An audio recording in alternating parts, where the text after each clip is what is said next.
we can't think that far. We ain't got that far. We still on the first question. Okay, let's deal with question 1. And why we don't do that? Why are we scared? Why are we afraid to let Jesus? So, because I just gave you all of that in a physical sense, but in a spiritual sense, we do the same thing. Martha's issue was not that she worked; it was that she worked in the time that she was supposed to be listening and worshiping. Why is it that we spiritually spend our time working on everything else instead of spending the time in the presence of the Lord, worshiping and listening? Because most of us, that's exactly what we do. We spend more time working. We spend more time doing church stuff. We spend more time doing the stuff that makes us look spiritual. We spend more time. Let's just be honest. We spend more time trying to prove to other people that we're spiritual than really trying to prove to Jesus that we love him. Because how is it that I have access to the presence of God, yet and still I don't spend any time with him? Or I got to struggle to spend 20 minutes in worship, but I have no problem spending 20 minutes looking good for everybody else. Because we have gotten comfortable. Ooh, here's my new favorite word. We have become comfortable with functioning in our dysfunction instead of getting in front of the presence of God, saying, God, I worship you in spirit and in truth, and whatever I am right now, I'm going to offer that up to you. And when we do that, the exchange is, he then speaks to us. And when he speaks to us in the place that we need him to fix, that we need him to hide, that we've been hiding, that we've been covering up with, bless the Lord, oh my soul. No, within me, bless his holy name. We covering all of that up with the work, like Martha's doing, instead of saying, I'm just going to worship you, just like I am, just like you see me, just like you want me. Because the truth is, we don't understand the love of God because we see the love of God through the love of ourselves. And if I don't really love myself, and I really don't like certain things about me, I definitely don't want God to see that. But isn't that amazing? Why you look like that? You gave me the look. Why you look like that? I'm processing all this. Don't like me, I'm trying to say, really? Okay, where's that fit? That still amazes me. I've been saved 40-something years, and I still sometimes have a lot of time, more than I would like to admit, have trouble with spending the time, and I do exactly that. I can do this, I start cleaning up, I start studying, I start straightening my room, I start doing this, and I say, and then when I do force myself to sit down, I love it. But why did I have to struggle with that? Why did I give that? Does that have more attention or have more importance to me in my mind than him? I mean, what is that about, Lord? But though there have been periods in my life when that wasn't so, you would have thought it would have got better. And it does. Instead of going back and forth, back and forth. Exactly. It does.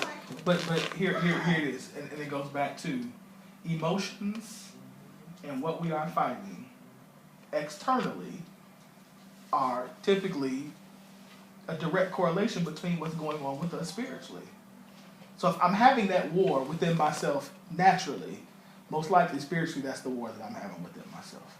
So the war is, why can I not settle down long enough to do what I know I want to do and what I need to do and what my heart longs to do?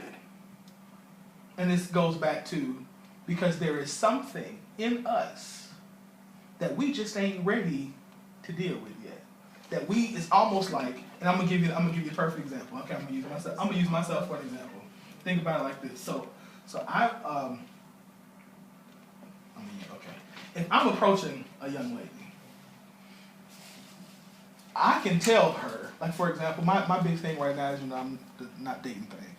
My thing would be that I know that if I approach a young lady, she sees most likely the dating thing now is instead of giving your phone number, they ask you, they friend request you on Facebook, and they get your Twitter handle and your Instagram. Yeah, that's the new thing. So if I go to dating somebody and they know me, they're gonna go to all of those places and they're gonna make an assumption of who I am based on that. So that means they're gonna get to see the radio host, they're gonna see the money guy, they see the preacher guy, they see the inspirational guy, they see all of that. But what happens when they see the other part? The ugly part, because that's all the cool part. That's cool to see me, in one city and, relationship forums and preaching. That's cool. That's really good. Ooh, yeah, girl. And that's when I get, oh, girl. If I told you, I said, oh, ooh, girl, have you seen? Oh, and he got that beard too, and he handsome, and this and that. But that's not me. And so that's what I do. That's not just who I am. I mean, it's who I am, but it's it's not. That's not all that's there.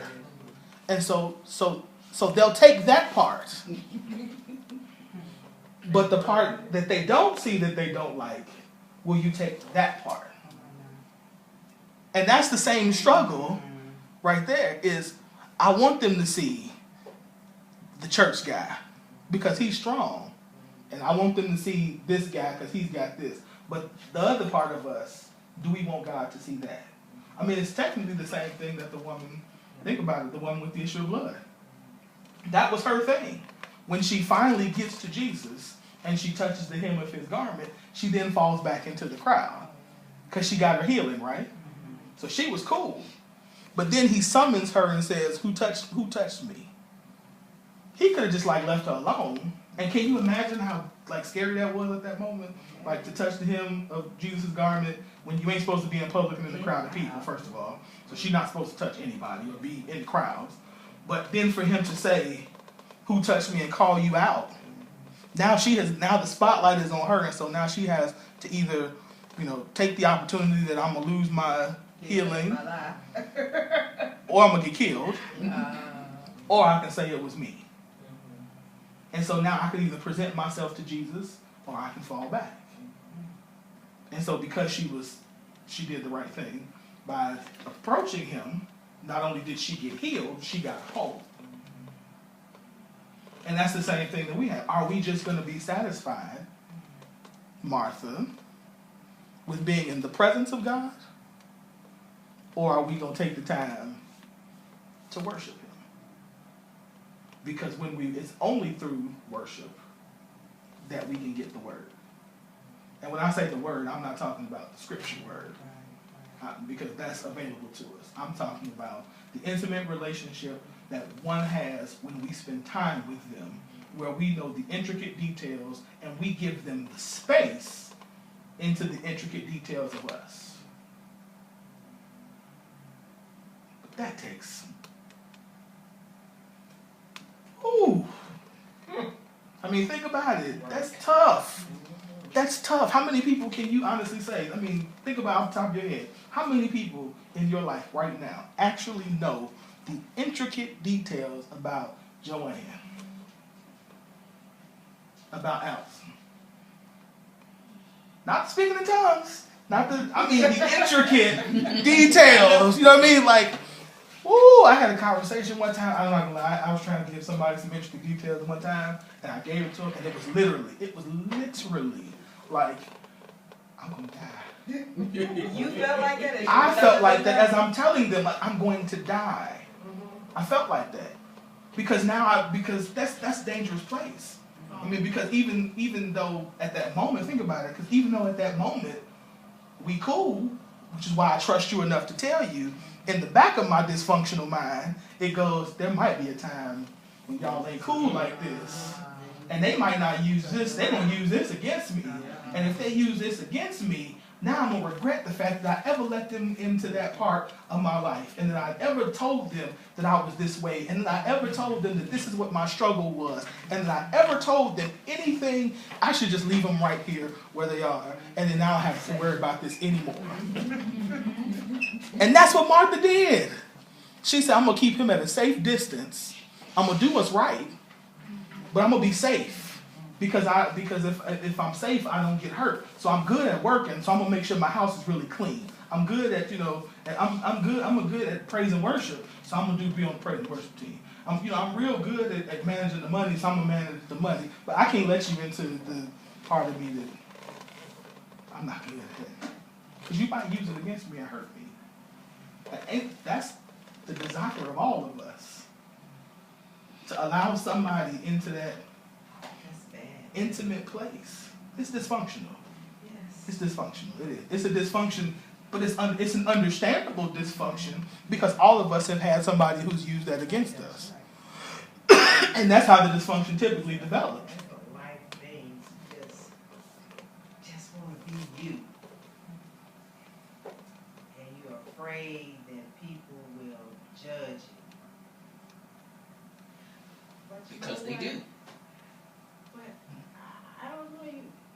I think when you come to know yourself, then if they knew you Teach my knew lesson. Go ahead, teach my lesson. Go ahead, keep going. Yeah. Keep going. if they Keep knew going. you wouldn't care. You'd be comfortable because you're comfortable with you.